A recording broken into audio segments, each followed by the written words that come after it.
for Faith Book, the Book of Faith, the Word of God, the Bible. Magandang araw po. Para po sa ating FBK ngayong linggo ay makikita po natin sa Luke 17:34-37. At tingnan po natin sa Tagalog, ito pong talatang ito. Sa Lucas 17:34-36. Sinasabi ko sa inyo, sa gabing iyon may dalawang taong nasa isang higaan. Kukunin ang isa at iiwan ang isa.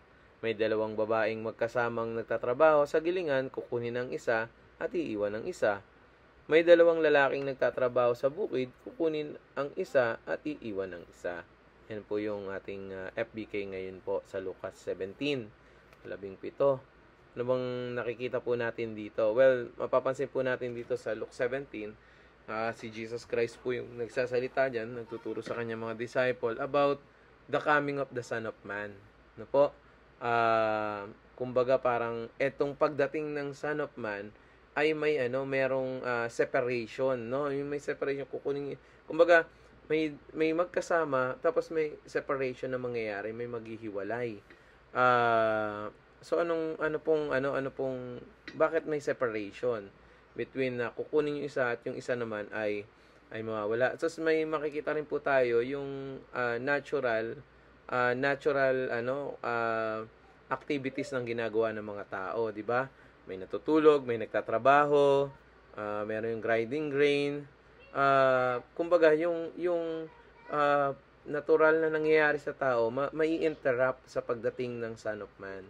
No? Sa pagdating ng Son of Man, bigla ang pagdating ng Son of Man, bigla ang pagdating ni Jesus, walang makakaalam. Biglaan po yun. Tapos, magkakaroon ng separation. Bakit magkakaroon ng separation patungkol po rito sa talatang ito? Ano po? Well, makikita po natin na yung separation dito ay medyo may kailangang paghandaan, kasi kung merong kukunin at merong may iwan, yung may iwan na yon yun yung kumbaga hindi makakasama doon sa pagdating ng Son of Man, no?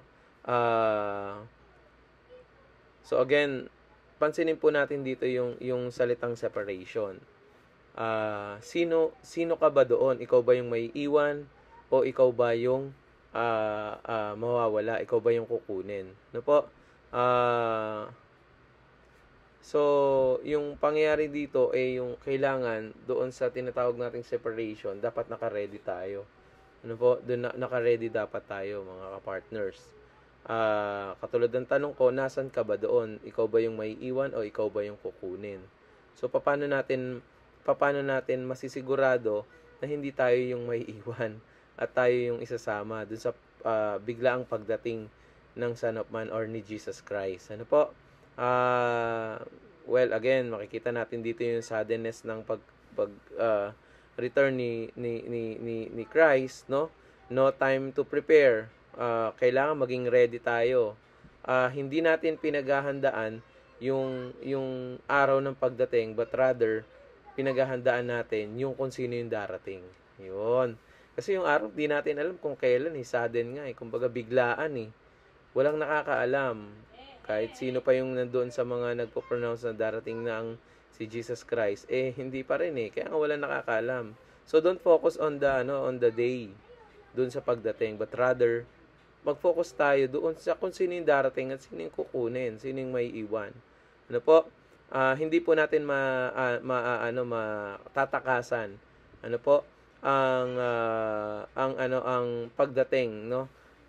Yung Christ return, hindi po natin matatakasan yan. This is inevitable. Ano po? Pagdating niya, marireveal po yung true condition natin bilang isang tao. Asan ba yung heart natin? Nakapokus ba tayo yung heart natin sa katapatan natin sa Diyos?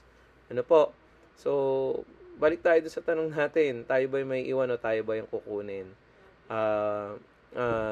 Ayan. So, paano natin malalaman? Tandaan po natin itong mga ilang bagay na ito. Be spiritually ready.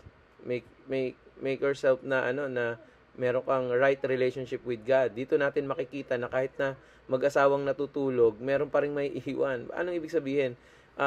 Yung relationship ng ng mag-asawa, magkaibigan o kung sino man ay hindi nagga-guarantee na kasama kang kukunin ng Diyos, no? Or meron kang relasyon sa Diyos, no? Relationship with God is personal. So hindi nagga-guarantee na sa kabila ng yung asawa ko naman nagsisimba, yung asawa ko naman nagbabasa ng Bible, yung asawa ko naman tumanggap na sa Diyos eh. So ganun na rin ako. No. Hindi po ganun dito sa talatang ito.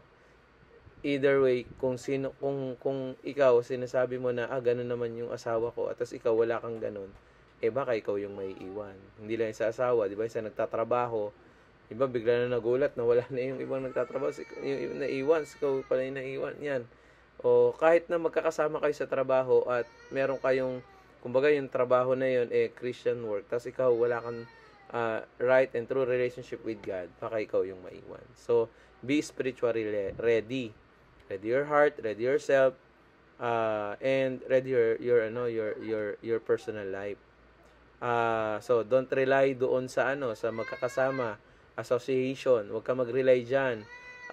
Hindi ibig sabihin close ka doon sa mga mananampalataya o may pagkakakilala sa Diyos, kaptulad mo na rin sila. Hindi po ganon. Huwag ka mag-rely doon. Mag-rely ka sa tunay na relasyon mo sa Diyos. Mamuhay tayo ng merong urgency. Yan yung pangatlo. Mamuhay tayo ng merong urgency. Tignan nyo doon, working, sleeping, eating, nakita natin doon.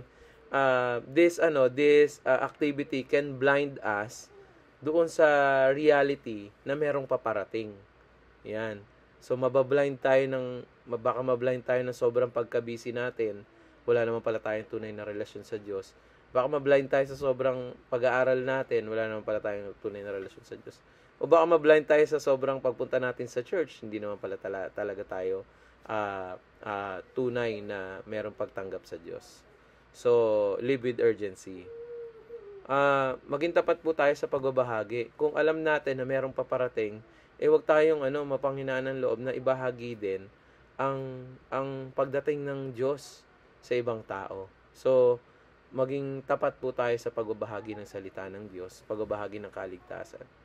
At ayusin po natin yung puso natin sa pag-asa natin kay Christ. Kailangan ay maayos tayo sa kanyang harapan. So, in summary po, tinuturo po sa atin itong Luke 17:34-7 na paparating na ang Diyos, no? Lalo na ngayon, masyado pong mangyayaring event, maraming event sa paligid. At karamihan nagsasabi, malapit nang dumating ang Diyos. Huwag tayong mag-focus doon sa araw na yon, kung kailan man yon. Pero mag-focus tayo kung sino yung paparating at sino yung may iwan, sino yung kukunin. Ano po? So yan po, warning po yan, yung Luke 17:34-37. Magandang araw po, pagpalain tayo ng Panginoon. Ingat po tayong lahat.